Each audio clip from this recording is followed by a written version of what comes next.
power, control, unshakable confidence.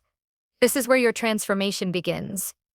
You're about to unlock the mindset that turns fear into dominance and hesitation into power. In How to Become Dangerously Confident, you'll discover 10 life-changing chapters that will rewire your mind, sharpen your focus, and awaken the unstoppable version of you. From mastering fear to embodying greatness, every chapter builds your inner empire. I'm Jessica from Premium Audiobooks, your source for daily self-mastery and mental strength. Subscribe now for full audiobooks that elevate your mind, fuel your ambition, and help you command your life with absolute certainty.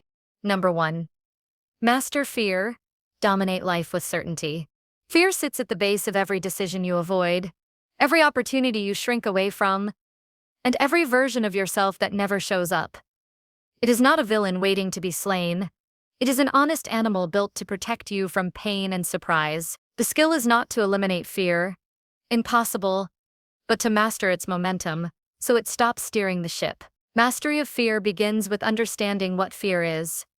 A story your brain tells about what could go wrong. That story is often louder and less accurate than reality. Quiet the story by bringing facts, small experiments, and deliberate motion into the moment. When fear meets action, its power erodes. The path from trembling to certainty is practical and steady, not mystical. Start with naming the sensation. When the chest tightens, the palms sweat, the throat closes, say the word out loud or in your head. Fear, that single diagnostic sentence rewires the brain from panic to observation. The body stops being enemy and becomes data. Measure the heart rate mentally.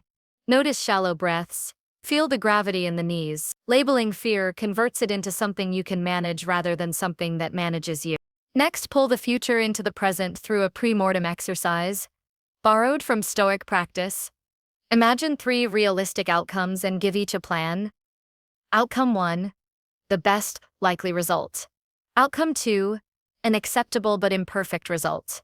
Outcome 3, the worst plausible result. For each, write 1 sentence. What will I do next? What resources will I use? Whom will I call? Frequently, the worst plausible result is survivable and, more importantly, conquerable. Having a simple plan for that third outcome removes the catastrophic shimmer that fear enjoys. This quiets the alarm system in your chest, because your mind now holds options instead of only danger. Build small, repeatable exposure habits. Fear thrives in avoidance. Mastery grows in measured discomfort. Create a 30-day micro-exposure plan where every day you do one thing that nudges the boundary. Speak for 2 minutes in front of a mirror. Ask for a small favor. Walk to the edge of a networking room, and stay there for 5 minutes without speaking. Each repetition lowers the emotional charge attached to the act. The brain learns through practice that the predicted disaster rarely occurs. Physically track the exposures in a journal or simple checklist. Seeing the tallied days builds momentum stronger than any pep talk.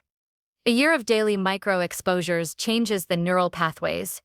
The nervous system stops expecting catastrophe and learns to expect performance. Apply Stoic preparation to body mechanics. Posture regulates emotion. Stand with feet planted, shoulders relaxed but back, chest slightly forward. Breathe slowly, down into the diaphragm, counting 4 in, 4 out. This is not theater. It is physiology. The autonomic nervous system reads posture and respiration and reciprocates with calm. Before any high-stakes moment, a presentation, a difficult conversation, a negotiation, spend 2 minutes in intentional breath and posture practice. The mouth tastes metallic, the shoulders tense, the voice tight. These are signals. Use them as a checklist rather than proof of doom.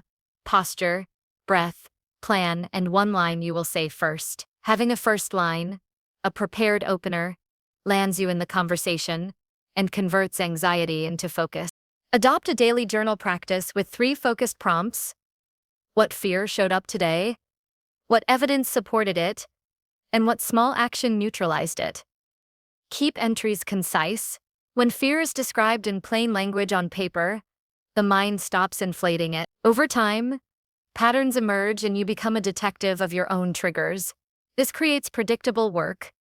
When certain thoughts or situations arise, you know the 3 tools that always work: breath, posture, and the pre-mortem. Repetition trains reflexes. The first time something scares you, it feels monumental. The 10th time, a method exists. Use public, low-stakes challenges to build reputation and resilience.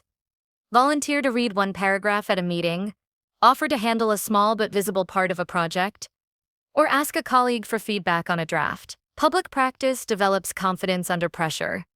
Because it forces exposure in a controlled environment, the public aspect matters. When the eyes of others become familiar rather than menacing, social fear shrinks. Treat each exposure as an experiment. Record what was learned and what to change. Adopt a scientist's curiosity. Hypothesize, test, observe, reshape internal dialogue. Replace catastrophic adjectives with neutral descriptions. Instead of "I will fail and be humiliated," use "this might not go perfectly. What can I control?" Stoic philosophers practice negative visualization to reduce attachment and fear. Apply that now. Imagine losing one thing you fear: a client, an accolade, a status, and then imagine rebuilding. That process paradoxically increases appetite for risk, because it clarifies values and demonstrates that identity does not depend on a single external outcome. Values act as a compass when fear tries to reroute you. Write down the 2 or 3 principles that matter most: integrity, discipline, curiosity, and measure choices against them. Actions aligned with values create a quiet confidence that external applause cannot remove. Train decisiveness by limiting options. Indecision fuels anxiety. Constrain choices to 3 or fewer and assign deadlines to them. When facing a decision, imagine the 3-outcome pre-mortem, pick an option, and commit for a defined experimental period. Commitment reduces the cognitive motion that wears energy and magnifies fear. If the choice proves wrong, treat it as data for correction, rather than proof of unworthiness. This habit builds a track record of action, and action is the primary antidote to fear. Practice radical honesty in small matters. Speak plainly about minor mistakes and disappointments. This trains the system to endure negative feedback while reducing the dread that builds around the unknown. When honesty becomes habitual, the fear of being found out dissolves. Conversations become less performance and more exchange. In relationships, career, leadership, the person who can hold truth without flinching is rarely controlled by fear. Cultivate a physical routine that supports resilience. Strength training, brisk walks, and occasional cold exposure are not just health tactics. They recalibrate thresholds for discomfort.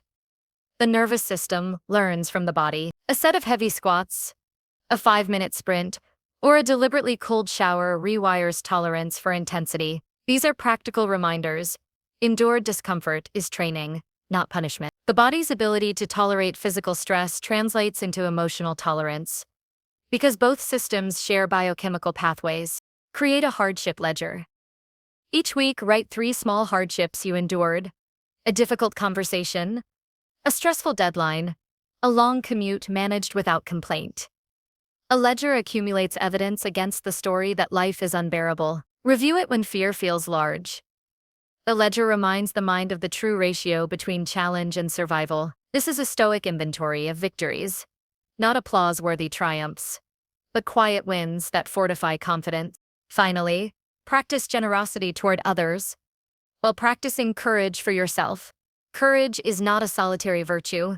Backing another person in a difficult moment, offering honest feedback with compassion, or taking a visible stand for a small principle increases the muscle of courage. The mind learns that risk can create value for others, shifting fear away from self-preservation toward contribution. Confidence cultivated in service is steadier and less brittle than confidence that depends on admiration. Mastery of fear does not happen overnight. It is a daily discipline of small exposures, calculated preparation, honest reporting to self, and physical conditioning. Stoic practice provides a framework. Focus on what is within control, prepare for plausible outcomes, and accept what cannot be changed. Use concrete rituals, naming fear, pre-mortem planning, 2-minute posture and breath, a 30-day micro-exposure plan, journaling prompts, and a weekly hardship ledger, and treat them as non-negotiable training. Over time, the nervous system budgets less energy to imagine disasters and more to deliberate action. The voice that once said back away becomes quieter, and a clearer voice emerges. Take this step. That voice is not arrogance. It is disciplined certainty. It moves steadily because it has done the work. Number 2. Reprogram mind. Destroy doubt. Command respect. The mind is the command center of every action, emotion, and outcome you experience. It interprets the world, shapes your decisions, and defines how far you'll go. To reprogram your mind is to reclaim authorship of your reality. Doubt does not begin in the outside world. It's born in the hidden corners of your own thought patterns. Every hesitation, every excuse, every what if that stops you from acting comes from an internal script written long ago. That script can be rewritten with precision, repetition, and brutal honesty. It starts with acknowledging that your current mindset was designed by habit, not by conscious choice. You absorbed beliefs from parents, teachers, media, failures, and past experiences. Many of them served a purpose at one time, but most of them no longer match the person you're becoming. The goal now is not to escape your mind, but to rewire it into an ally that supports action, confidence, and respect. Reprogramming begins with awareness. The first step is identifying the language of self-sabotage that runs quietly beneath your thoughts. Pay attention to phrases that start with "I can't," "I'm not good at," or "I always mess up." These statements may sound harmless, but they're neurological commands. The subconscious treats them as truth and molds behavior around them. To break that pattern, you must replace the command. Each time one appears, consciously insert a new directive. I'm learning to, I'm improving at, I'm capable of. The shift may feel forced at first, but repetition rewires pathways the same way exercise builds muscle. The brain doesn't know the difference between truth and practice. It learns through consistency. You're not lying to yourself. You're teaching your mind a new rhythm. Visualization strengthens this process. Create a vivid mental image of yourself performing the very actions you once doubted. See the posture, hear the tone of your voice, feel the steadiness in your breathing. The more sensory details you attach, the stronger the neural imprint becomes. Neuroscience shows that the brain fires the same pathways during mental rehearsal as it does during real performance. Every visualization is a form of mental training. Practice this for 5 minutes every morning. Picture yourself handling pressure, commanding respect, and moving through obstacles with calm authority. You are installing new software one repetition at a time. The next layer of reprogramming involves confronting the root of doubt. Doubt thrives in uncertainty, and uncertainty grows where clarity is missing. Define your values, goals, and non-negotiables. When the mind has a clear compass, it stops spinning in circles. Write down the 3 principles that matter most to you: honesty, growth, courage, or any that feel true. These become your internal code. Whenever confusion or hesitation appears, measure the situation against that code. Decision-making becomes faster because you're no longer negotiating with fear. You're acting from alignment. Respect from others and yourself is born from consistency between what you believe and what you do. Destroying doubt also means managing the environment that feeds it. Surround yourself with signals of strength, not weakness. The people you interact with daily shape your internal narrative more than you realize. If your circle normalizes mediocrity, your brain assumes it's acceptable. If your environment praises effort, accountability, and progress, those become your standards. Audit your influences, both human and digital. Replace gossip, negativity, and trivial distractions with material that builds mental endurance. Listen to stories of resilience, read words that challenge comfort, and engage with those who expect your best. The brain is porous. Feed it what you want it to echo. Commanding respect begins with inner alignment. Long before anyone notices you, people sense conviction, not through noise or display, but through the steadiness in your tone, the restraint in your reactions, and the consistency of your actions. The individual who respects their own boundaries and words automatically commands it from others. Self-respect is a signal that cannot be faked. To cultivate it, honor small promises made to yourself. If you say you will wake up early, move your body, or complete a task, follow through. The brain learns confidence through evidence. Every completed promise is proof of reliability. Each broken one corrodes it. Over time, the person who consistently delivers on their word walks into a room differently. Shoulders set, gaze direct, presence calm. That is command, not performance. Language is a powerful tool in commanding both your mind and the respect of others. Speak with precision and economy. Eliminate fillers, excuses, and apologies for existing. Replace I think with I believe, and I'll try with I will. Words frame perception. They create the architecture of authority. Avoid exaggeration. Confidence doesn't shout. The strongest voices are measured and deliberate. When speaking, pause before responding. That space demonstrates composure, and composure signals control. Those who cannot manage silence reveal insecurity. Those who can own it display power. Respect naturally gravitates toward composure. Mental reprogramming also requires mastering the inner critic. The critic is a remnant of past conditioning, a defensive voice that predicts failure to protect you from disappointment. Silencing it completely isn't the goal. Instead, assign it a role. Treat it as a cautious advisor, not a commander. Listen briefly, extract useful warnings, and then decide consciously. The difference different doubt and wisdom lies in your ability to separate fear from fact. This mental distance is cultivated through reflection. Spend time in quiet thought each evening, reviewing where your thoughts served you and where they controlled you. This reflection keeps your mental software current, preventing old programming from creeping back in. Respect also flows from competence. Confidence without skill is noise. Mastery earns recognition. Dedicate focused hours to honing your craft, whatever it is. The more competent you become, the less you need to prove yourself. People respect precision and reliability because they represent discipline. When you are known for delivering results without complaint or drama, your presence gains weight. Confidence, built on skill, is unshakable because it doesn't rely on opinion. Doubt rarely survives in the mind of someone who knows they've earned their strength. Physicality reinforces mental state. The way you carry yourself tells your brain who you are before you even speak. Train your body regularly, not for vanity but for control. Exercise teaches focus, endurance, and persistence, qualities that mirror mental resilience. When the body endures strain and adapts, the mind follows. Physical discipline grounds thought discipline. Both are one system. A strong mind in a neglected body will eventually falter.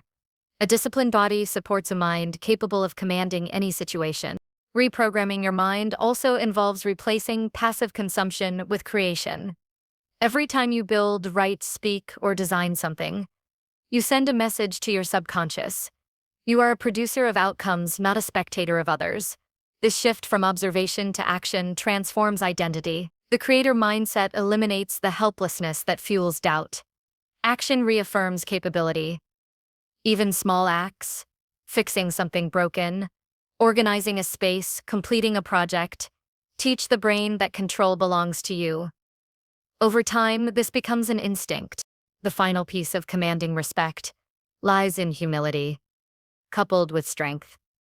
Arrogance repels respect. Humility invites it. The confident individual recognizes their worth without demanding validation. They don't compete for attention. They draw it through substance. True confidence listens more than it speaks, observes more than it reacts, and chooses battles with discernment. This composure earns trust, and trust is the foundation of respect. The person who can remain steady in chaos, fair in conflict, and calm under scrutiny becomes magnetic. To reprogram the mind, destroy doubt, and command respect is to engage in a lifelong practice of self-direction.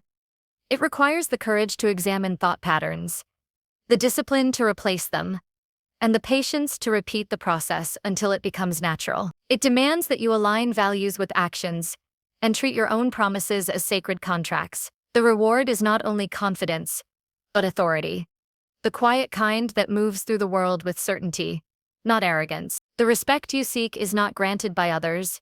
It's reflected back from the discipline you demonstrate. When the mind becomes clear, decisive, and self-assured, life responds accordingly. Confidence ceases to be something you chase. It becomes the air you move through, steady, grounded, and unbreakable. Number 3. Silence insecurity. Amplify presence. Own rooms. Insecurity is a silent thief. It steals confidence before you even walk into a room.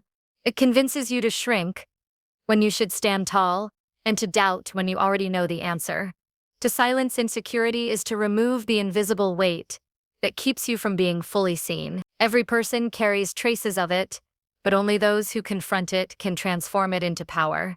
The process begins with brutal self-acceptance, not the shallow kind that repeats affirmations in the mirror, but the deeper understanding that every flaw, every imperfection, and every scar is part of the foundation that makes you human.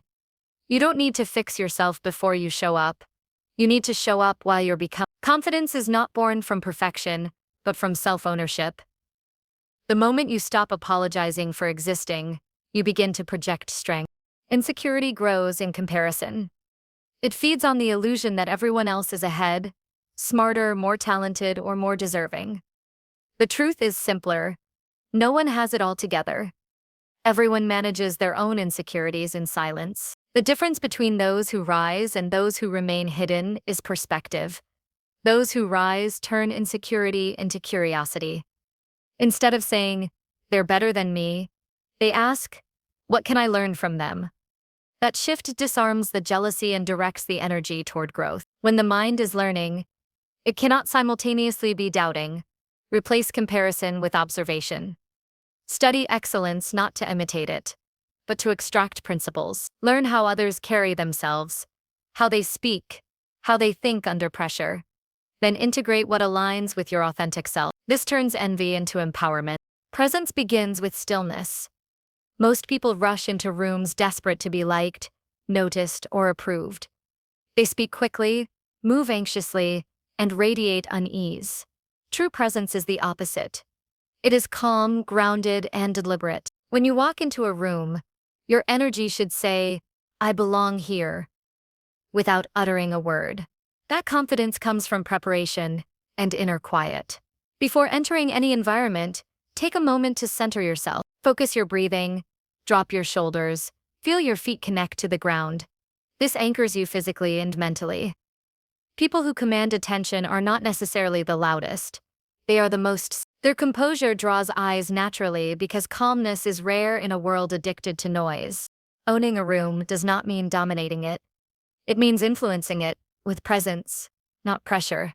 Speak less, but speak with clarity. Look people in the eye, not to intimidate, but to acknowledge. When others talk, listen fully. Attention is the purest form of respect, and those who offer it stand out immediately. A person who listens deeply controls the rhythm of the interaction because they respond with precision rather than impulse. In any setting, business meeting, social gathering, or conversation, the one who can remain centered while others seek validation quietly commands the environment. People gravitate towards steadiness. They feel safer in the orbit of someone grounded. To silence insecurity, stop labeling yourself as not enough. Those words create an invisible ceiling. The moment you identify with inadequacy, every situation becomes evidence for it. Reclaim that space by focusing on contribution, not comparison. Ask yourself, before any interaction, what value can I bring here? When you shift from "how do I look" to "how can I serve," self-consciousness dissolves. Purpose replaces insecurity. A person on a mission does not have time to worry about approval. Their energy moves outward through their actions, through their intent, through their words, and that outward focus naturally amplifies their presence. The way you use your body determines how your mind performs. Physical posture is an unspoken language. The person who stands tall, moves with intention, and maintains calm gestures sends a message of quiet authority. Avoid fidgeting, avoid crossing your arms, and avoid collapsing into small spaces. Expansion communicates confidence even before you speak. Practice this in daily life, in line at a store, during conversations, even alone in your home. The body teaches the mind through repetition. Over time, your nervous system associates openness with safety, and insecurity begins to fade. Presence becomes your baseline rather than a forced act. Internal dialogue shapes external energy. Replace self-criticism with questions that drive improvement. Instead of saying, "I sounded awkward," ask, "What did I learn from that moment?" This rewires the mind from judgment to growth. The inner voice must become a coach, not a critic. Speak to yourself the way you would to someone you want to see win. Confidence grows in that kind of soil. Each time you catch your mind rehearsing old doubts, interrupt it with a conscious statement of truth, not exaggerated positivity, but factual reinforcement. I'm improving, I'm capable, I'm prepared. Repetition makes these truths automatic, until they replace the old background noise completely. When you interact with others, slow your speech slightly. People who rush their words signal nervousness. People who take their time project certainty. Control the pace of your voice, and you control perception. A steady tone invites attention because it reflects control. Avoid over-explaining or justifying your statements. Say what you mean, then stop talking. Silence following a confident sentence carries more weight than endless elaboration. You don't need to convince anyone when your energy already demonstrates conviction. Clothing, grooming, and appearance also play a role in amplifying presence. Not because confidence depends on fashion, but because intentional presentation reflects respect for yourself and the environment. Wear what makes you feel sharp, comfortable, and aligned with your identity. People can sense when you've taken ownership of your appearance, not to impress but to express competence. The goal is coherence. Your words, posture, and image all communicate the same message. When everything aligns, presence becomes effortless.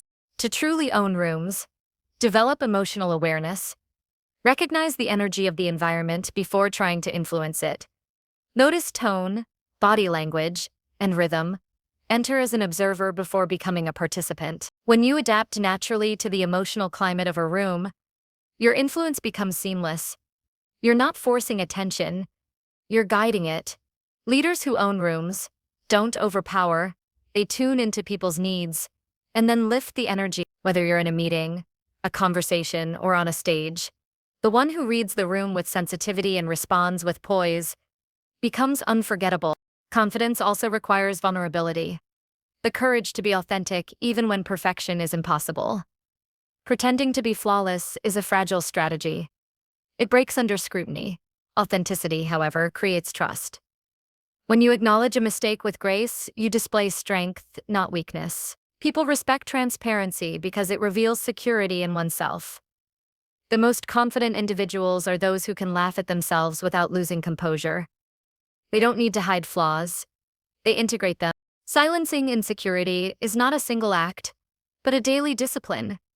It's the repeated choice to show up as you are, even when uncertainty lingers. It's the decision to act from intention rather than fear. Each time you speak your truth, stand firm, or refuse to compare, you train the mind to associate visibility with safety. In time, the room you once feared walking into becomes an extension of your influence. You will notice people paying attention without knowing why. That is presence, the natural outcome of inner congruence. To own any space, start by owning yourself. Be the person whose calm steadiness reminds others what composure looks like. Carry yourself like someone with nothing to prove because real confidence has no audience. The ones who truly command respect are not chasing attention. They're embodying authenticity. When your inner voice grows quiet, when your movements are intentional, and when your energy is grounded, people feel it before you say a word. You don't need to demand their focus. You earn it simply by being fully present.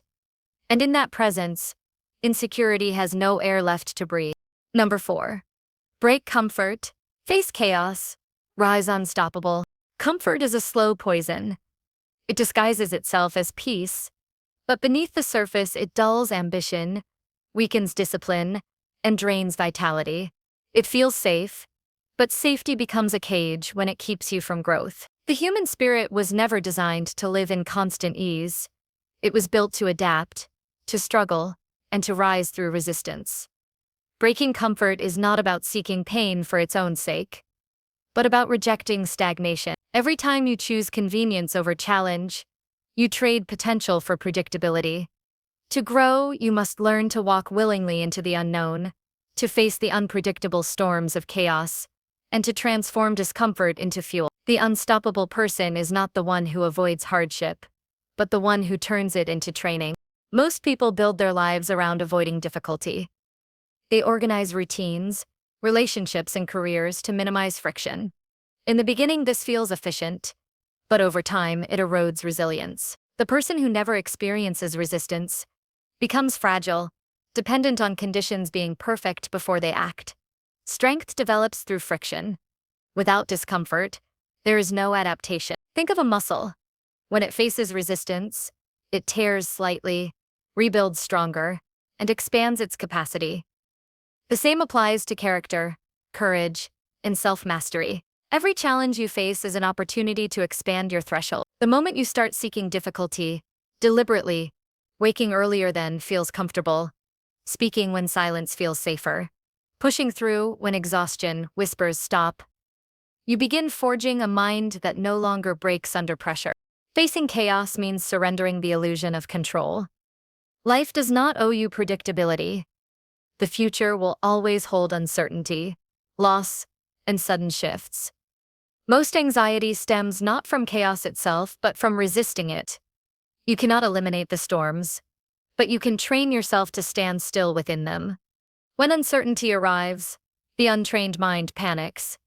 The disciplined mind observes. Observation creates distance between event and reaction. That distance is power. In chaos, your job is not to control every outcome, but to stabilize your focus.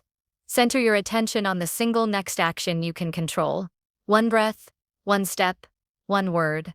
Order is rebuilt through action, not through worry. The more you practice this focus in small daily stresses, the calmer you become when true chaos arrives. Comfort seduces through routine. Habits that once helped you survive eventually become walls that block progress. Examine your life carefully. Notice where you've settled into patterns that no longer challenge you. It could be the same commute, the same conversations, the same circle of people, or the same thoughts replaying every day. When growth stops, decay begins. Introduce intentional disruption. Take a different route, learn a new skill, initiate a difficult dialogue, attempt a project beyond your current competence.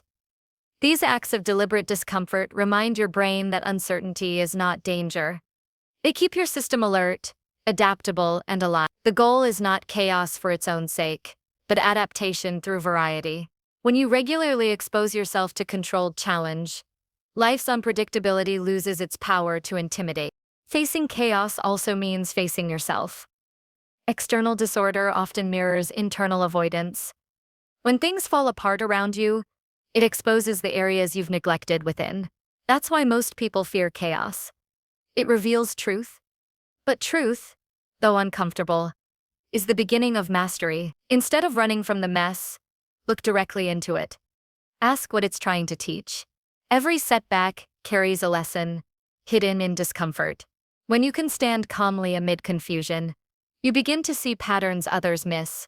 Chaos becomes a teacher disguised as destruction. It breaks what's false so the genuine can emerge. Every failure, rejection, or loss you've endured has carved resilience into your spirit. If you've chosen to face it instead of flee, that's how unstoppable strength is born, through meeting life as it is, not as you wish it to be. To rise beyond comfort, you must develop emotional endurance. Many people mistake toughness for suppression, but resilience isn't about denying emotion. It's about learning to process it without paralysis. Fear, frustration, anger, all are signals, not enemies. Let yourself feel them fully, then direct that energy into motion. Emotion plus action equals transformation. Emotion without action equals stagnation. When chaos stirs your emotions, channel them into clarity. Let discomfort become a forge for wisdom. Every wave of chaos will pass, but the lessons it leaves behind remain permanent. The key to rising through disorder lies in discipline. Chaos tests your ability to stay committed when the plan falls apart. Routine and structure are not the opposite of chaos. They are anchors that allow you to navigate it. Establish rituals that keep your core stable. Wake at the same hour. Move your body, plan your day, and review your progress. When the external world becomes unpredictable, these small acts preserve direction. They remind you that you still control effort even when outcomes shift. The unstoppable person understands that chaos is temporary, but consistency is forever. Another way to strengthen your tolerance for chaos is to practice solitude. When you can sit in silence without distraction, you train your mind to stop reaching for escape.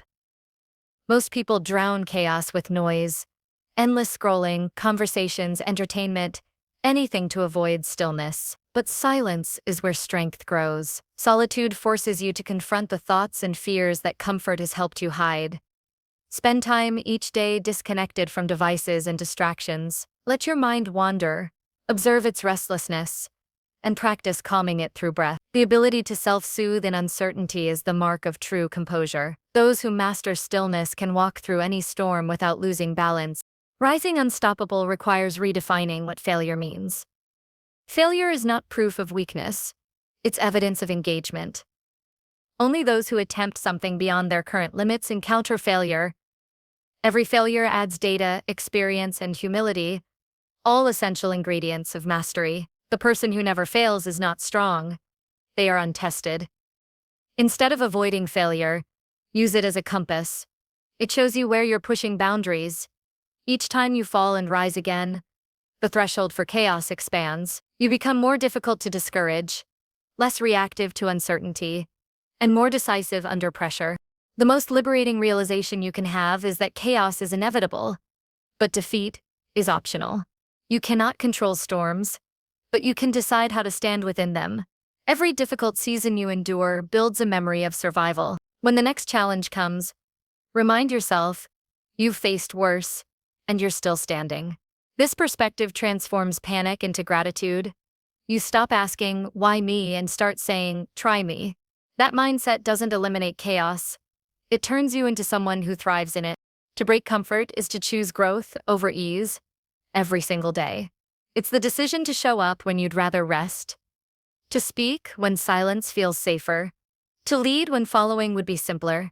Each act of courage compounds. Over time, you evolve into someone who no longer fears change, but expects it. You begin to welcome disruption as the forge that shapes your next evolution. The unstoppable person doesn't pray for stability. They prepare for volatility. They understand that peace isn't found in avoiding storms, but in becoming the storm, controlled, directed, and purposeful. When you finally embrace discomfort, face chaos head-on, and rise through it, you realize that the life you were trying to protect inside your comfort zone was never living. It was merely surviving. Freedom begins where familiarity ends. Growth begins the moment you step into disorder willingly. Strength is forged in uncertainty. Wisdom is born in turmoil, and resilience is sculpted in chaos. Once you've faced enough storms, you stop fearing the weather. You become the calm in its center, grounded, fearless, and ready. And from that place, nothing in this world can stop your rise. Number 5. Control thoughts. Harness emotion. Project power.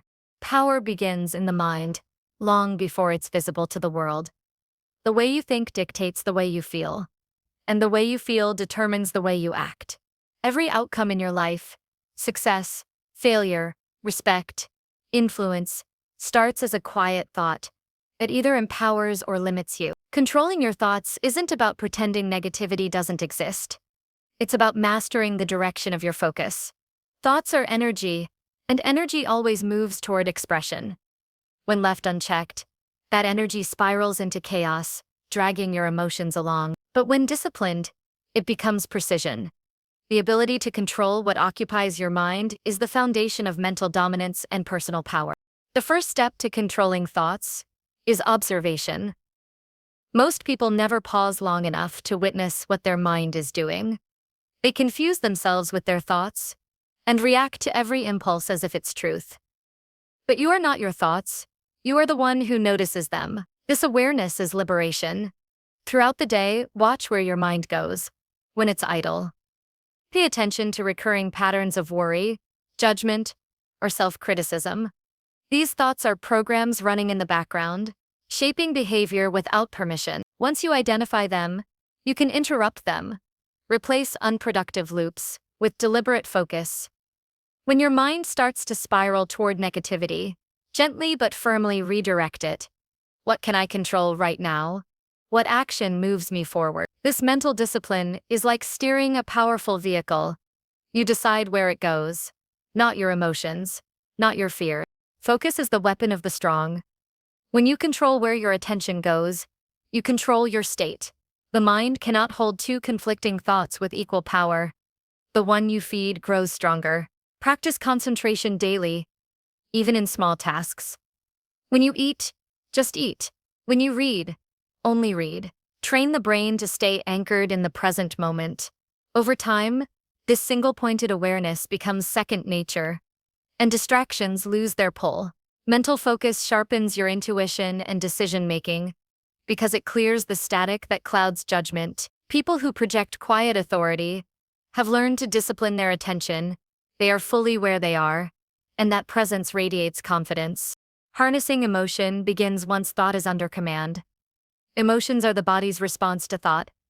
They are not random storms. A fearful thought produces tension. A hopeful thought creates ease. You can't always stop the first wave of emotion, but you can control how long it stays. Emotional mastery doesn't mean suppression. It means direction. Instead of resisting anger, channel it into movement. Instead of drowning in sadness, convert it into reflection. Every emotion contains power, if you know how to translate it. Energy must move somewhere. Choose the destination consciously. When you feel frustration, ask what action this feeling is urging you to take. When you feel joy, express it in contribution. The person who channels emotion effectively becomes unstoppable because they are no longer slaves to their moods. One powerful method to harness emotion is through conscious breathing. The breath is the bridge between thought and physiology. Slow, deep breathing regulates the nervous system and signals safety to the body, which in turn calms emotional turbulence. Before reacting to any situation, take 3 deliberate breaths. This brief pause interrupts impulsive behavior and recenters logic. The difference between the impulsive and the powerful lies in that small pause, the space between stimulus and response. In that space, you reclaim control. To project power, your internal state must match your external expression.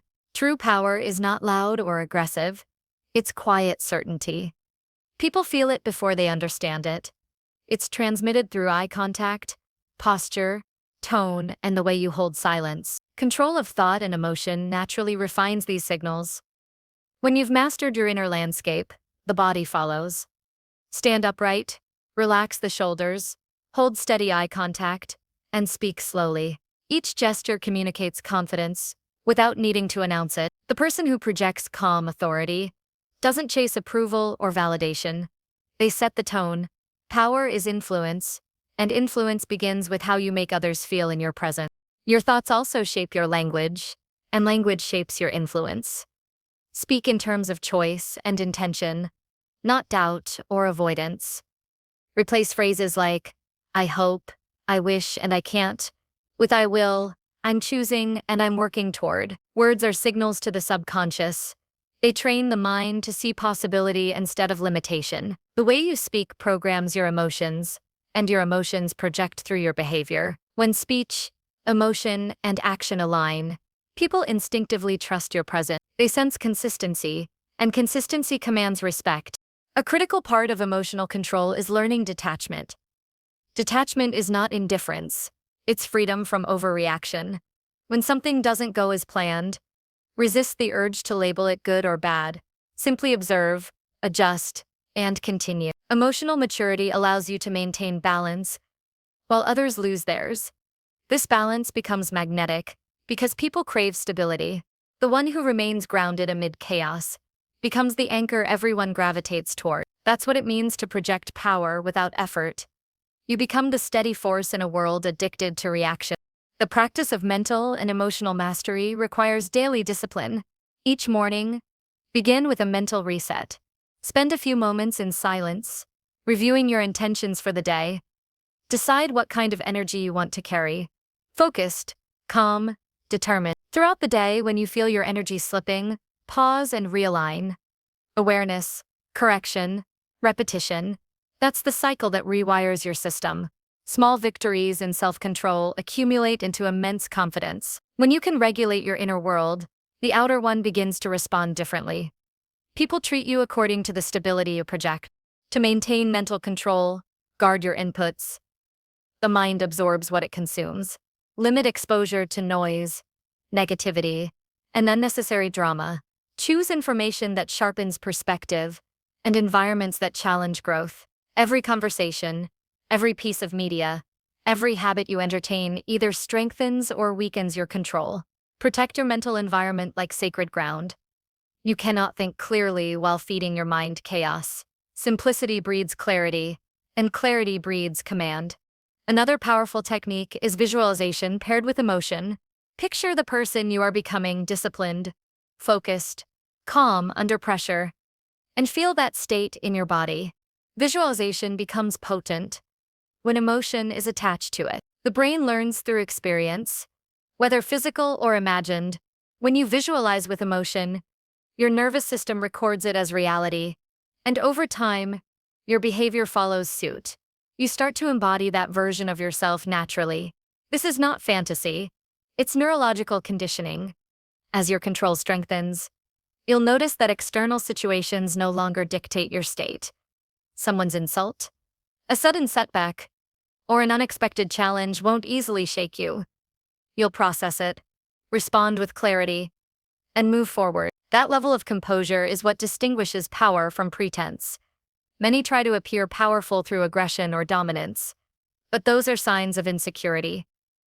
Real strength is quiet, deliberate, and stable. It doesn't need to shout. When your thoughts are clear and emotions aligned, you begin to radiate presence. People sense control, discipline, and purpose in your demeanor. You won't need to assert yourself. Your energy will speak first. This projection of power isn't theatrical, it's authentic alignment. It's the reflection of someone who governs themselves fully. Others feel safe around such presence because they recognize it as genuine authority. And genuine authority doesn't demand respect. It earns it effortlessly.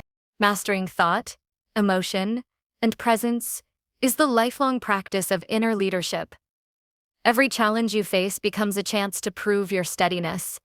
Every frustration tests your discipline. Each victory confirms your growth. Over time, this internal mastery creates an aura that commands attention without effort. The room listens when you speak not because of volume, but because of vibration. You've become the embodiment of control, mind precise, emotion balanced, and energy unwavering. That is what it means to project true power, to walk through the world self-contained, unmoved by chaos, and guided by purpose. The individual who reaches this state no longer chases influence. They emanate. Number 6. Reject approval. Build self-trust. Act boldly. Approval is the invisible chain that keeps most people from realizing their potential. It disguises itself as politeness, humility, or social harmony, but underneath it lies fear. The fear of rejection, criticism, and isolation. The moment you start living to please others, you begin abandoning yourself piece by piece.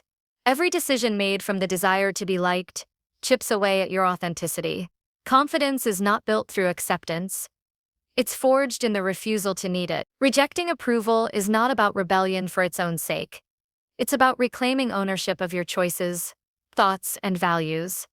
You cannot stand firm in your truth if you're constantly scanning faces for validation. The people who command respect are not those who try to fit in, but those who have the courage to stand apart. Self-trust begins when external approval loses its power over you. You start to realize that nobody else holds the blueprint to your life. Advice can guide, but it cannot define. Every meaningful leap you take requires risk, and risk always comes with disapproval. The world tends to misunderstand those who move differently. The stronger your self-trust, the less you need applause to confirm your worth. Building this kind of inner confidence comes from keeping promises to yourself. Every time you follow through on what you say you'll do, you strengthen your own credibility. Integrity is the currency of self-belief. If you consistently betray your own word, even in small matters, you teach your mind not to trust you. But when you act in alignment with your intentions, your inner voice grows louder and steadier. It becomes your compass, one that doesn't waver even when others question your direction. The habit of seeking approval starts early. It's ingrained by systems that reward compliance and punish individuality. Many grow up believing that validation equals worthiness. This illusion creates adults who chase recognition rather than purpose. They adapt their identity to fit what others find acceptable, never realizing that approval is temporary and conditional. The cost of this pursuit is authenticity. True fulfillment never comes from being accepted. It comes from being aligned. When you no longer crave validation, your focus shifts from performance to growth. You stop editing yourself to be liked and start expressing yourself to be understood. That's when your confidence becomes dangerous, because it no longer depends on anyone else's permission. One way to free yourself from approval seeking is through radical honesty with yourself. Ask what decisions you've been postponing because of other people's opinions. Are you hiding your ideas, softening your voice, or diluting your goals to avoid criticism? The mind often justifies this as strategy, but in truth, it's fear wearing logic's mask. Every time you silence your truth, you teach yourself that your perspective doesn't matter. To reverse this, start making small acts of defiance. Not reckless rebellion, but deliberate authenticity. Speak your opinion even if it trembles. Wear what feels true, not what feels safe. Take the opportunity that excites you even if others don't approve. These choices rewire your mind to value alignment over acceptance. Over time, the discomfort fades, and what remains is strength, a self-respect that no opinion can shake. Building self-trust is like building muscle. Repetition, resistance, and patience are required. You earn trust with yourself through consistency under pressure. When you face challenges, instead of running for reassurance, turn inward. Ask yourself what you already know. The answers are often quieter than the noise of doubt, but they're always there. Journal your commitments and track your follow-through. Celebrate progress privately, not performatively. You don't need to broadcast your growth. Those who need proof will see it in your results. Each private victory reinforces your belief that you are capable of guiding your own life. Confidence deepens, not because everything works out, but because you know you can recover when it doesn't. That unshakable self-faith is what separates grounded strength from fragile ego. Acting boldly is the natural result of trusting yourself. You can't move decisively if you're constantly second-guessing your instincts. Bold action doesn't mean recklessness. It means movement in the direction of conviction, despite uncertainty. The path of the bold is never clear, but it's always honest. Fear still appears, but instead of asking, "What if I fail?" you start asking, "What if I never try?" Every significant transformation in life starts with a decision that defies comfort. To act boldly, you must accept that risk is not your enemy, it's your teacher. The moments you step into the unknown are the moments you expand your boundaries. You stop measuring life by security and start measuring it by authenticity. To strengthen boldness, practice small daily acts of courage. Speak first in meetings. Say no when you mean no. Ask for what you deserve without apology. Confront uncomfortable truths in your relationships and in yourself. Boldness grows when you act in alignment with your values regardless of the outcome. The world tends to reward confidence even before it proves itself, because conviction signals leadership. People gravitate toward those who move with certainty, but certainty doesn't come from knowing everything. It comes from trusting that whatever happens, you can handle it. That mindset transforms fear into fuel and hesitation into motion. Approval seeking often hides behind perfectionism. The desire to appear flawless is really the desire to avoid judgment. But judgment is unavoidable. No matter what you do, someone will disapprove. Understanding this is freedom. Once you accept that you'll be misunderstood, you stop editing yourself for every audience. Perfectionism fades, and authenticity takes its place. You begin to live by principle, not perception. This shift doesn't make life easier, it makes it real. You become comfortable being disliked, because you'd rather be genuine than popular.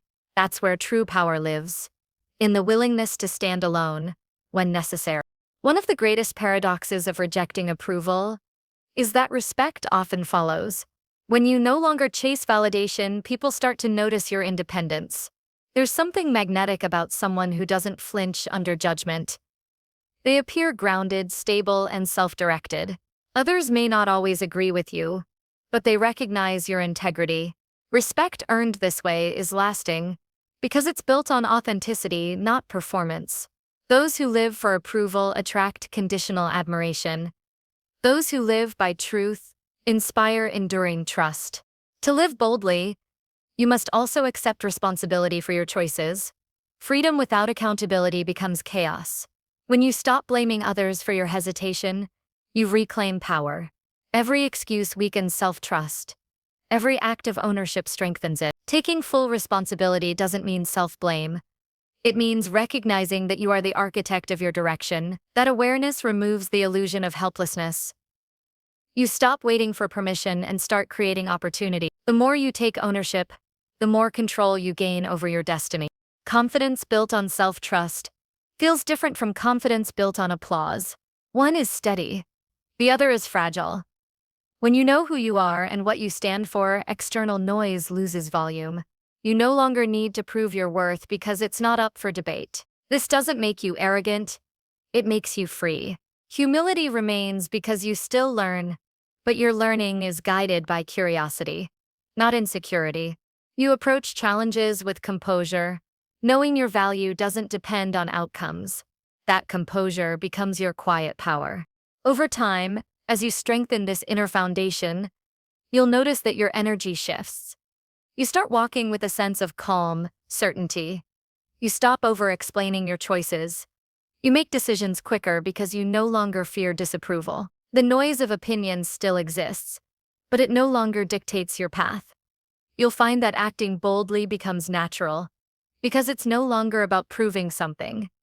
It's about expressing something. You are no longer performing confidence. You are embodying it.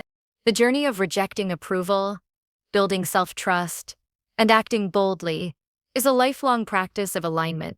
Each day presents small choices that either strengthen or weaken your foundation. Every time you choose authenticity over acceptance, you expand your capacity for freedom. Every time you follow through on your word, your confidence deepens. Every time you act despite fear, you strengthen courage. Over months and years, these small acts accumulate into unshakable self-belief. The world begins to reflect the conviction you've built within. You become the kind of person whose approval you actually value, the only one that truly matters.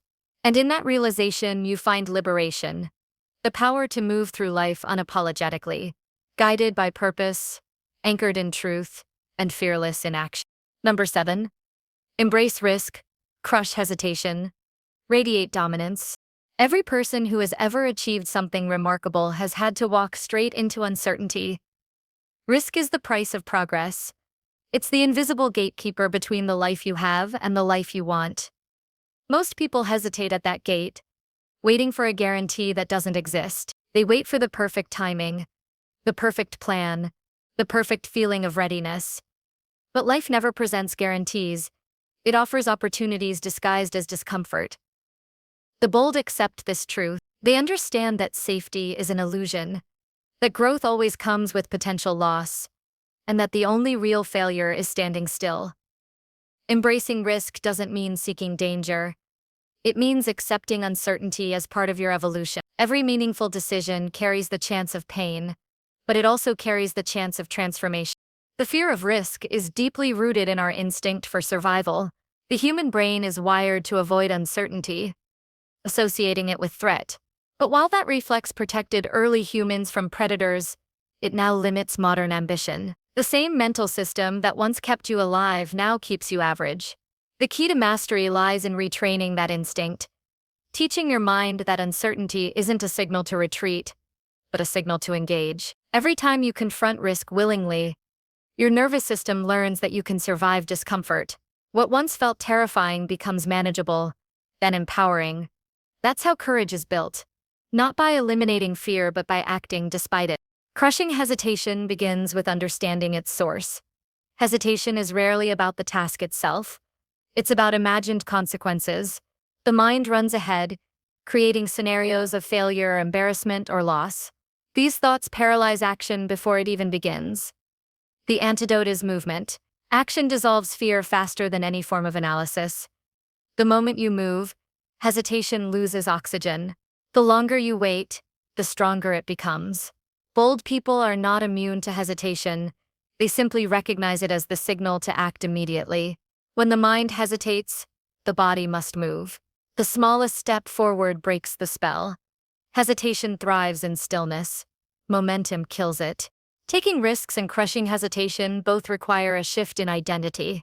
You can't act boldly while identifying as someone fragile or fearful. You must begin seeing yourself as the kind of person who takes decisive action, who adapts under pressure, who thrives in challenge. The mind conforms to the story you tell it. Reprogram it with language that reinforces power.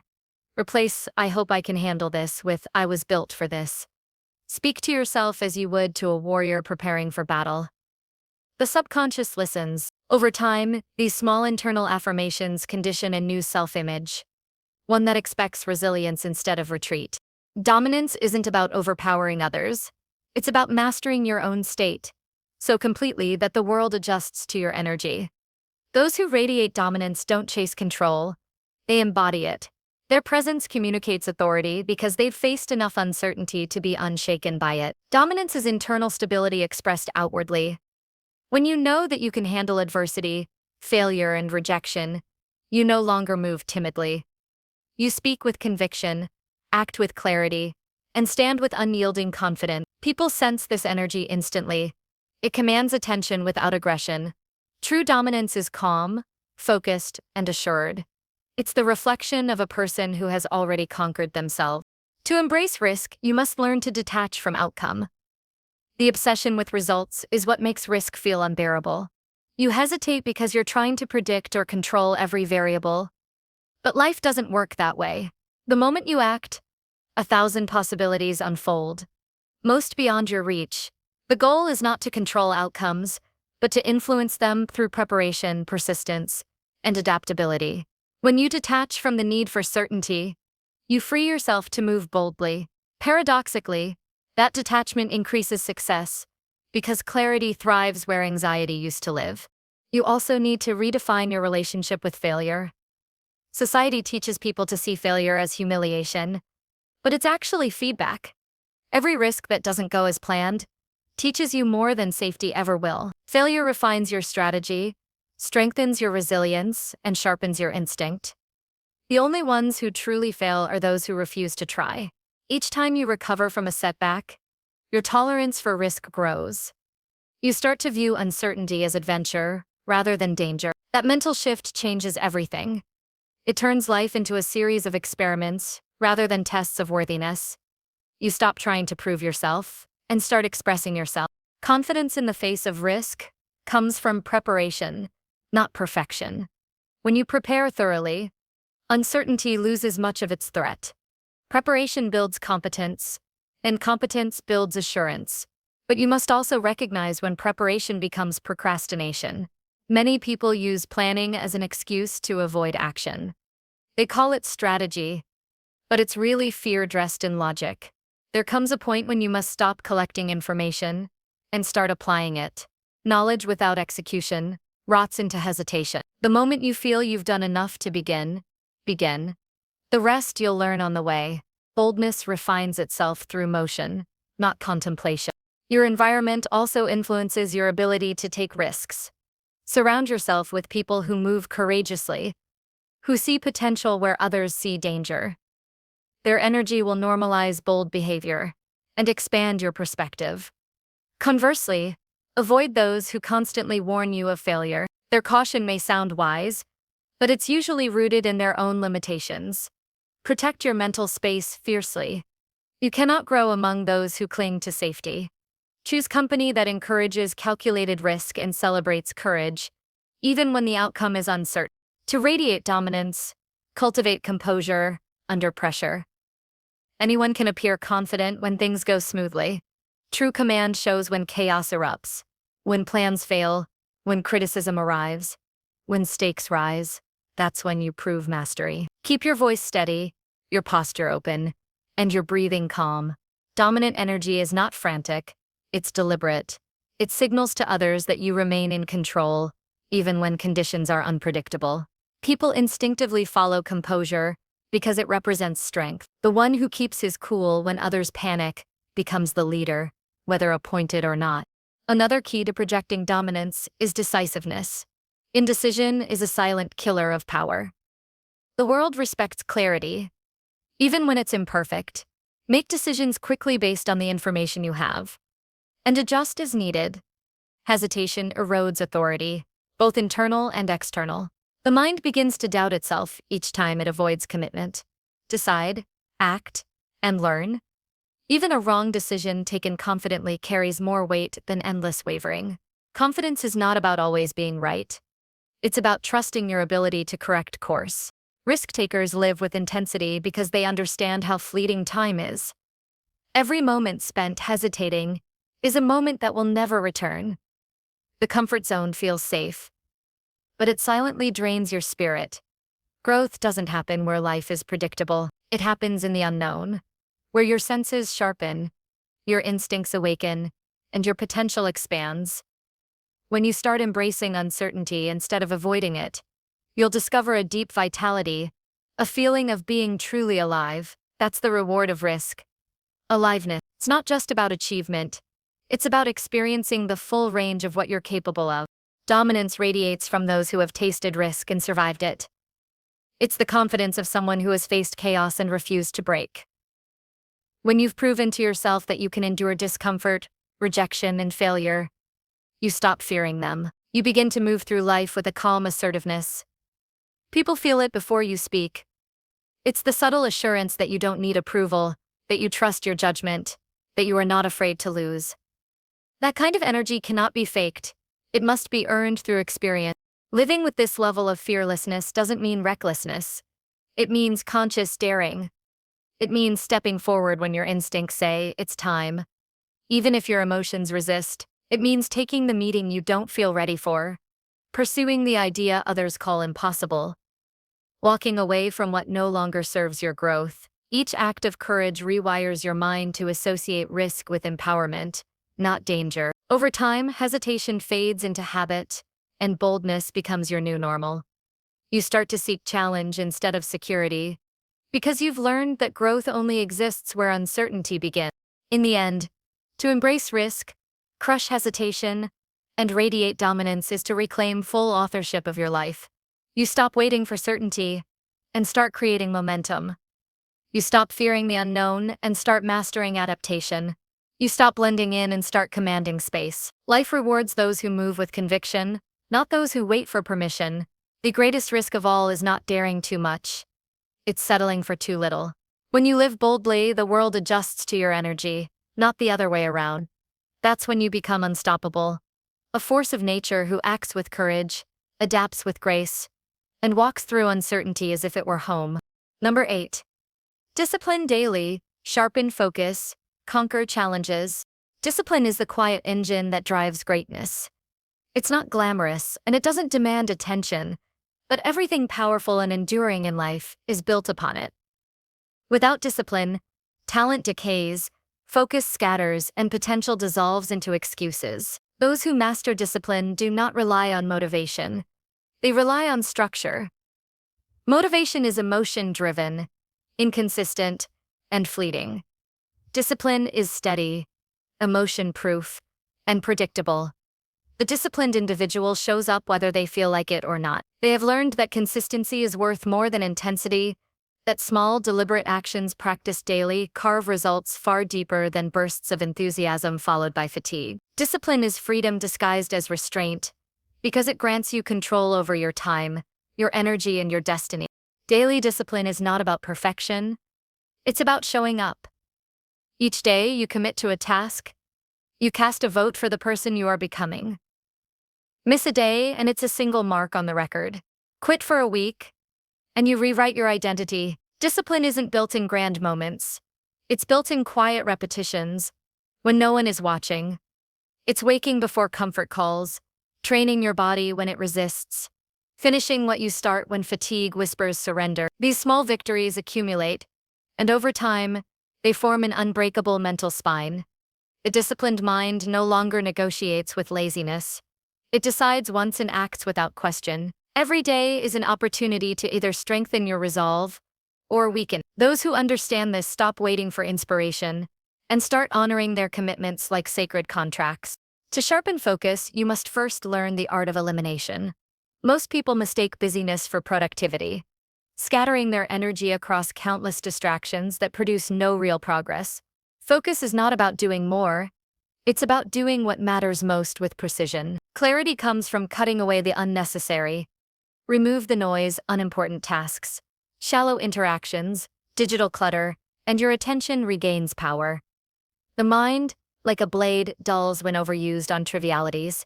Concentration is restored when you give full attention to fewer priorities. The disciplined mind is selective about where it invests awareness, because it understands that attention is the currency of results. Every notification ignored, every temptation resisted, every minute protected from distraction, sharpens your ability to concentrate deeply. Focus also demands presence. The scattered mind lives in a state of constant partial attention, always multitasking, never mastering. True focus is singular, immersive, and quiet. It requires you to be where you are.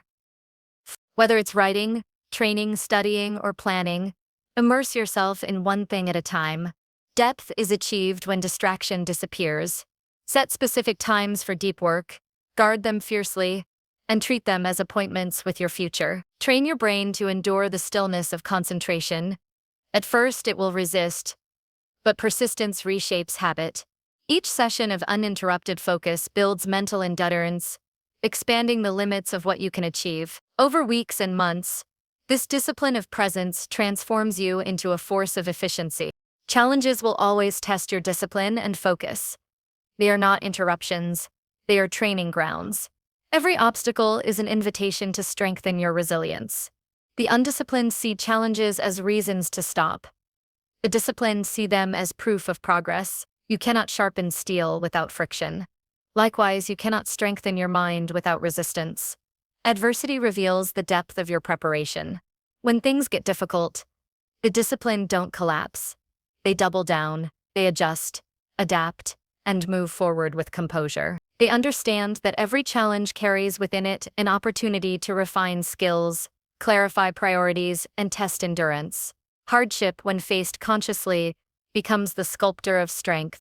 Daily discipline is built through routine, but it's sustained by purpose. Without purpose, discipline feels like punishment. With purpose, it becomes devotion. When you know why you're doing something, effort transforms into expression. Purpose gives direction to persistence. Each repetition, each sacrifice, each late night or early morning gains meaning because it serves something larger than comfort. Write your purpose clearly, revisit it often, and anchor it to your daily habits. The stronger your why, the steadier your discipline. To maintain discipline, design your environment to support it. Willpower is limited, structure sustains. Remove temptations rather than constantly resisting them. If your goal is focus, create physical spaces that reflect it, organized, quiet, free from unnecessary clutter. Surround yourself with people who value discipline, not those who excuse indifference. Every environment you enter either strengthens or weakens your habits. The disciplined person engineers their surroundings to make success inevitable. They plan their days before the world demands their attention. They guard their mornings for creation, their evenings for reflection, and their distractions for deletion. Order in your environment produces order in your mind. Self-discipline also requires self-respect. When you repeatedly break promises to yourself, you erode your confidence. The opposite is equally true. Each time you keep your word, you reinforce your self-worth. Discipline isn't about control for its own sake. It's an act of respect for your own potential.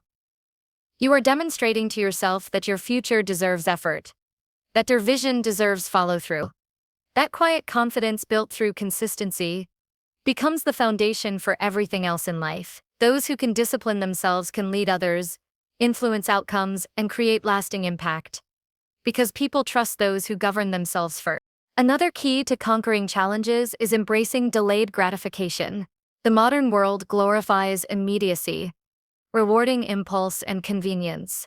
But everything truly valuable, mastery, health, wealth, wisdom, requires patience. Discipline teaches you to trade short-term comfort for long-term excellence. Each time you resist an easy pleasure for a meaningful pursuit, you strengthen the muscle of self-control. You learn to tolerate boredom, to work in silence, to persist without applause. This endurance builds an inner stillness that few possess. The one who can delay gratification becomes unstoppable, because they're no longer swayed by temporary emotion. There will be days when discipline feels heavy, when progress seems invisible, when fatigue clouds purpose. These are the defining moments. Quitting is easy when rewards are distant, but greatness belongs to those who keep showing up. When the results are unseen, remind yourself that consistency compounds invisibly before it becomes visible. Every disciplined action plants a seed that blooms later. The farmer doesn't dig up the soil daily to check the roots. He trusts the process. Discipline requires the same faith. You may not see transformation immediately, but each act of discipline is sculpting the future version of you who will thank you for not giving up. Sharpening focus also requires mental recovery. Even the sharpest blade dulls without care. Rest is part of discipline, not its absence. Strategic pauses, moments of reflection, and adequate sleep restore clarity and motivation. The disciplined individual doesn't equate exhaustion with effort. They understand that sustainability requires balance. By resting deliberately, you preserve longevity. Focused intensity followed by mindful rest creates rhythm, and rhythm sustains momentum far longer than chaos ever could. As you continue to practice daily discipline, something profound happens. You begin to detach from excuses. You stop waiting for the right conditions, the perfect mood, or the external push. You realize that discipline itself generates the motivation you once sought. You start trusting effort more than emotion. When others complain about lack of time, you create it. When they give up under pressure, you adapt. You become reliable not only to others but to yourself, and that reliability becomes power. In the process of disciplined living, your perception of challenge changes completely. What once felt overwhelming now feels like opportunity. You stop fearing difficulty because you've trained yourself to operate within it. Challenges no longer threaten your focus. They sharpen it. You start to crave resistance because you recognize that ease doesn't grow you. You meet obstacles with calm determination, knowing that each one is shaping the foundation of mastery. This quiet confidence radiates outward. People sense your steadiness and gravitate toward it. You become a model of composure in chaos, not because life became easier, but because you became stronger. To discipline daily, sharpen focus, and conquer challenges is to live with purpose in motion. Each act of consistency declares your intent to rise. Each moment of focus cuts through noise and reveals truth. Each conquered challenge confirms your strength. Discipline builds character, focus builds precision, and together they create unstoppable momentum. The person who masters these three becomes their own source of power, calm under pressure, relentless in pursuit, and unwavering in resolve. In a world obsessed with shortcuts, your discipline becomes your greatest advantage, because while others chase comfort, you are busy building capability. That is how mountains are moved, not by luck or inspiration, but by disciplined hands that never stop working, focused eyes that never lose sight of purpose, and a will so strong that every challenge becomes a stepping stone to mastery. Number 9. Transform pain, fuel ambition, exude confidence. Pain is not your enemy. It's your teacher. It is the silent force that shapes the edges of strength and chisels the truth from illusion. Every human being experiences pain in one form or another. Heartbreak, loss, failure, rejection, fatigue, self-doubt. Yet few realize that pain, when embraced rather than avoided, can become an inexhaustible source of power. The strongest individuals are not those who have lived without suffering, but those who have learned to transform suffering into growth, to turn wounds into wisdom. Pain will either destroy you or rebuild you, depending on how you respond to it. The choice lies entirely in your hands. The mind naturally seeks comfort and avoids discomfort, but comfort rarely creates greatness.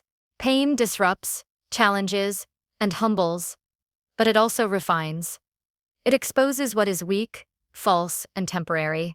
When you face it without resistance, pain becomes fuel. It burns away the unnecessary, and leaves behind only what is real. You begin to understand that your greatest strength is not in avoiding pain, but in your capacity to endure and use it. The person who learns to harness pain transforms it into ambition, a relentless hunger to rise, improve, and create meaning from struggle. Pain becomes energy waiting to be directed toward purpose. Every setback carries within it a lesson that success could never teach. Failure, for example, is pain in disguise. When you fail, your ego is bruised, your expectations shattered, your confidence tested. But those moments are the exact points where transformation begins. You discover what you're made of when everything comfortable collapses. Each failure strips away illusion, showing you the raw truth about your habits, your thinking, and your resilience. Instead of drowning in disappointment, examine it. What did it reveal about your preparation, your mindset, or your focus? Use that awareness as ammunition. The person who studies their pain grows faster than the one who runs from it. Transforming pain into ambition requires conscious redirection. You must take the emotion that pain generates, anger, frustration, sadness, and channel it into movement. Pain contains energy, and energy is neutral until directed. You can waste it on resentment, or you can use it to build something remarkable. Think of every great achievement in human history. It was born from some form of dissatisfaction or struggle. The artist paints to express what words cannot. The athlete trains to prove what limits cannot define. The entrepreneur creates solutions to problems they once suffered through. The purpose born from pain is often the most authentic because it's rooted in lived experience. Ambition without fuel fades quickly, but ambition powered by pain endures. When your goals are connected to something deeply personal, a past struggle, a moment of humiliation, a promise to never return to a certain state, your drive becomes unbreakable. You stop seeking motivation from outside sources because your fire burns internally. Pain becomes memory, and memory becomes mission. Each time you feel weary, you remember what you've overcome and what you refuse to return to. That remembrance transforms fatigue into focus. You no longer chase success for validation. You pursue it because you've earned the right to rise beyond what once hurt you. Pain also sharpens empathy. When you've been through difficulty, you see others with greater understanding. You recognize struggle not as weakness, but as the foundation of growth. This awareness gives you presence, grounding, and emotional intelligence, qualities that radiate confidence. The person who has suffered deeply and healed becomes magnetic. They carry an unspoken authority that comes from surviving themselves. They walk differently, speak differently, and hold eye contact longer because they've faced what others fear. Their confidence is not loud or forced. It's silent, steady, and undeniable. They know who they are because pain stripped away who they were pretending to be. To exude confidence, you must first make peace with your scars. Everyone has them, but those who try to hide them remain prisoners of them. True confidence isn't pretending that pain never existed. It's acknowledging that it did, and that it made you wiser. You don't deny the hardship. You own it. You wear your scars as symbols of transformation, not as evidence of damage. The moment you stop being ashamed of your pain, you reclaim your power. People can sense when you've accepted yourself completely, and that acceptance commands respect more than any performance ever could. Transforming pain into strength is also a matter of mindset. Instead of asking, "Why me?" ask, "What can this teach me?" That simple shift moves you from victimhood to mastery. The mind cannot heal what it constantly resists. By seeing pain as a signal rather than an enemy, you remove its control over you. Pain reveals what needs attention, discipline, mindset, patience, or self-worth. Use it as feedback, not punishment. Each moment of discomfort is a chance to practice self-control, to remain composed when emotions surge. That composure under pressure becomes the essence of real confidence, the ability to remain grounded while the world trembles around you. Pain also tests your commitment. Many people set goals when things are easy, but only those who endure through struggle achieve them. Pain asks a simple question: how badly do you want it? If you retreat at the first sign of hardship, your ambition was only a wish. But if you persist despite exhaustion, doubt, or fear, you prove that your vision outweighs your suffering. This endurance transforms you from someone who dreams into someone who delivers. Every time you move through pain instead of around it, you build self-trust, the belief that you can rely on yourself no matter the circumstance. That trust is the foundation of lasting confidence. Pain, paradoxically, also brings clarity. In moments of suffering, your priorities crystallize. You stop caring about meaningless opinions, temporary pleasures, and shallow pursuits. Pain removes the noise and reminds you what truly matters. Growth, peace, purpose. It forces you to reevaluate who deserves your time, what deserves your effort, and where your energy belongs. That clarity simplifies life.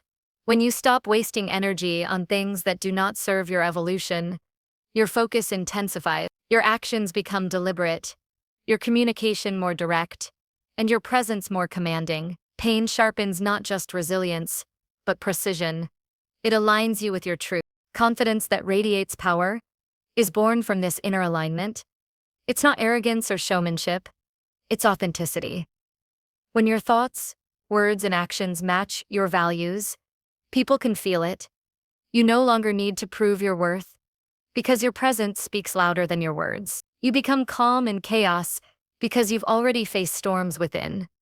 You no longer need external validation because you've built internal certainty. That quiet self-assurance draws respect naturally. People trust those who are not trying too hard to be seen. The moment you stop chasing approval and start living in integrity, you begin to radiate dominance without force. To transform pain into ambition, you must keep moving. Pain grows heavier when you stay still. Action releases it. Channel it into your craft, your fitness, your relationships, your goals. Let it become motion. Build routines that keep you progressing even on hard days. Whether it's training your body, improving your skills, or refining your discipline, keep transforming emotional energy into productive effort. The more you move, the lighter pain becomes. Progress, even small, turns suffering into strength. Eventually, you realize that pain never truly disappears. It evolves. It becomes a reminder, a compass, a quiet ally that keeps you humble and driven. You begin to thank it rather than curse it. The fear of pain loses its power when you see it as a tool. Every challenge you face, every wound you heal, adds another layer of resilience. You stop fearing failure because you've already endured worse. You stop hesitating because discomfort no longer intimidates you. You become dangerous, not because you seek conflict, but because nothing within you remains fragile. To exude confidence is to stand tall in the presence of what once broke you. It's to walk through life unshaken by opinions, unafraid of rejection, unbothered by setbacks.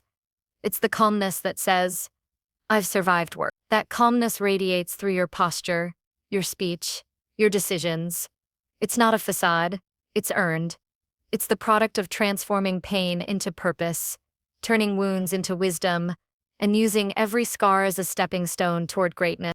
Pain will always visit, but it no longer controls the direction of your life once you master it.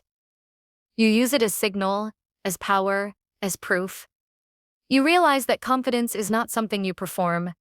It's something you embody when you face the darkness and refuse to bow. Pain made you sharper, ambition gave you direction. Confidence became the light you now carry forward. Quiet, steady, and unshakable. In that state, you no longer fear pain, because you've learned the truth. It was never there to destroy you. It was there to build the version of you strong enough to command your destiny. Number 10.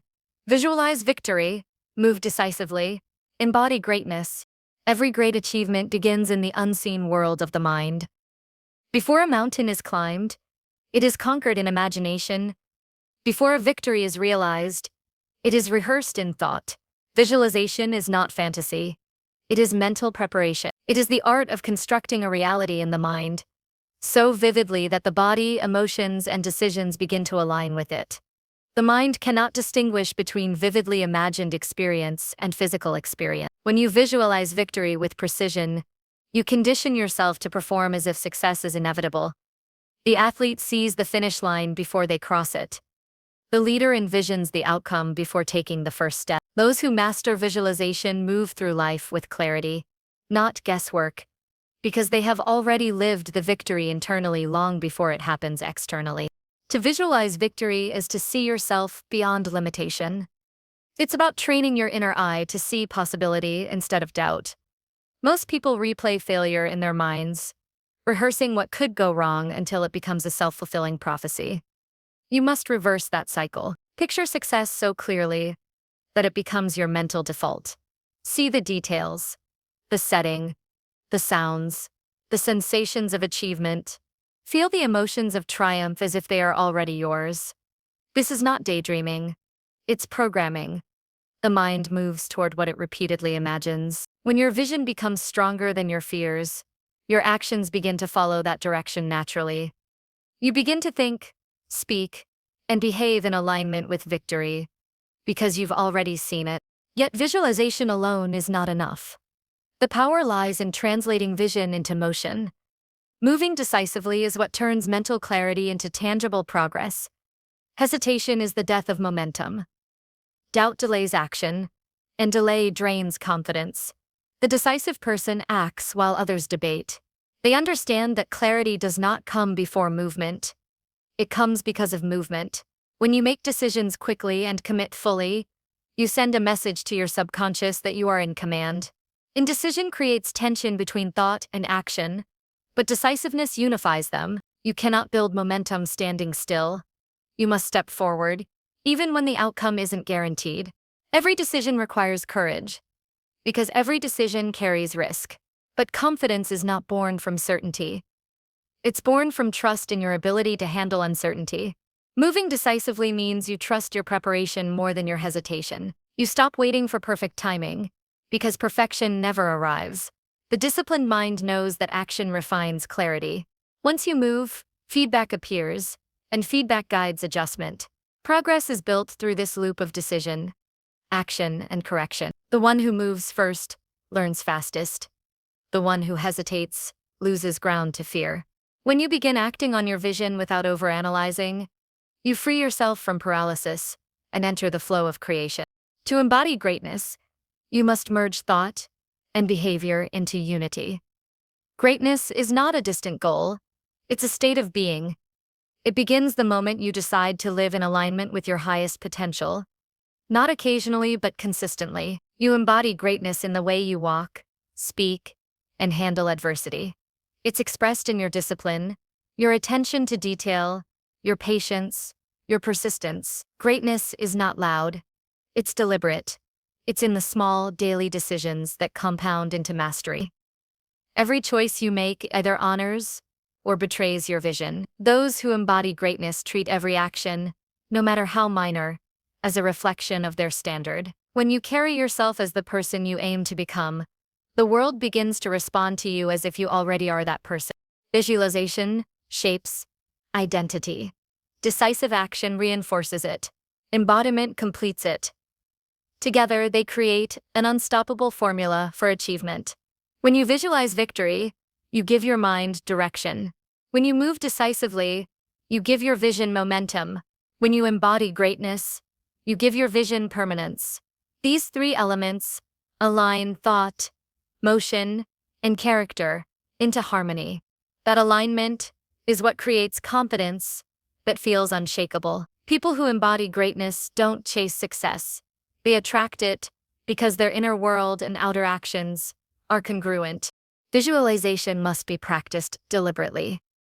Each morning before the chaos of the world intrudes, close your eyes and picture the day ahead. Imagine yourself moving through it with composure and strength.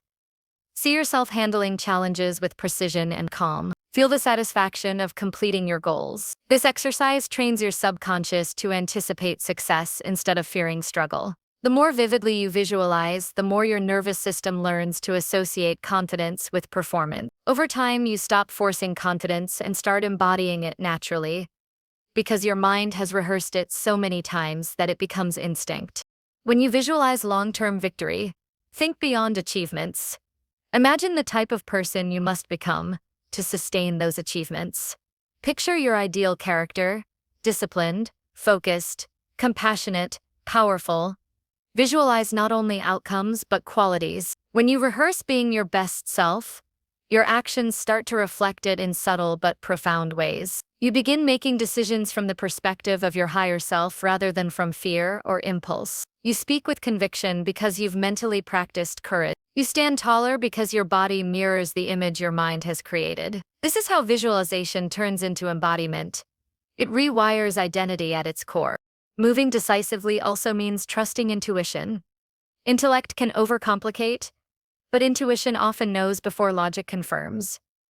The most effective individuals combine rational planning with intuitive decisiveness. They analyze, but they do not overthink. They gather information, but they do not wait endlessly. They understand that leadership, whether personal or professional, requires conviction. Each time you hesitate, you communicate uncertainty to your mind. Each time you decide firmly, you reinforce confidence. Even if the decision isn't perfect, commitment creates results that hesitation never could. Decisive action transforms potential energy into kinetic energy. It sets life into motion. The difference between those who succeed and those who stay stagnant is not talent, but decisiveness. Opportunities rarely announce themselves clearly. They appear disguised as choices that demand boldness. The more you act, the more momentum builds, and momentum itself becomes power. The human spirit thrives on forward movement. When you consistently make decisions and follow through, you train your subconscious to associate progress with reward. Your confidence expands not because life becomes easier, but because you've proven to yourself that you can adapt swiftly and effectively. Embodying greatness is the culmination of self-mastery. It is living in alignment with your vision even when no one is watching. It's maintaining standards not for recognition, but for integrity. It's leading by example, showing discipline in private moments where most would compromise. Greatness is less about achievements and more about consistency of character. The person who embodies greatness walks into any room with quiet authority, not because they need to dominate, but because they've mastered themselves. Their posture, tone, and energy communicate stability. People feel it without words. It's not arrogance, it's certainty. To truly embody greatness, you must detach from comparison. Greatness is not about being better than others. It's about being better than you were yesterday. Comparison breeds insecurity. Progress breeds peace. Measure your growth by the distance you've traveled, not by the applause you receive. Each time you choose discipline over distraction, patience over impulse, action over doubt, you reinforce greatness within. Over time, it becomes effortless. It's not a costume you put on, it's your natural state. Visualization, decisiveness, and embodiment also require harmony between mind and emotion. The mind creates vision, but emotion provides energy. Feel the vision deeply as you see it. Let gratitude, excitement, and certainty flood your body as if the victory is already achieved. Emotion anchors visualization into the subconscious, making it a living force rather than a fleeting image. Then, when you act decisively, that emotional energy powers your movement. It gives your actions life and conviction. You are no longer chasing something distant. You are expressing something you already believe is yours.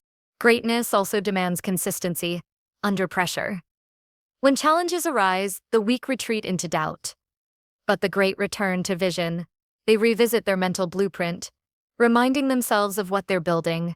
Visualization during difficulty is even more critical. It recenters the mind when chaos threatens to fragment it. By seeing victory through turbulence, you prevent circumstances from dictating your state. You remain grounded in direction. The body follows where the mind focuses. So if your focus stays on the outcome, your movement stays aligned with progress. In time, you realize that victory is not a single event, but a pattern of decisions. Every decisive step is a small triumph. Every act of courage is a rehearsal for greatness. Each visualization session strengthens the connection between who you are and who you are becoming. You start to sense momentum, not external but internal. Confidence becomes rhythm. You move through life with precision and presence. Doubt may whisper, but it no longer dictates. Fear may appear, but it no longer paralyzes. To visualize victory, move decisively, and embody greatness is to live as a creator, not a spectator. It's to design your destiny instead of waiting for it. It's the realization that life bends to those who move with clarity and conviction. When your vision is clear, your actions are bold, and your presence reflects integrity, you become unstoppable. You no longer chase greatness, you radiate it. Every step, every decision, every thought aligns with purpose. And when that alignment is achieved, victory is not just a possibility, it becomes a natural expression of who you are.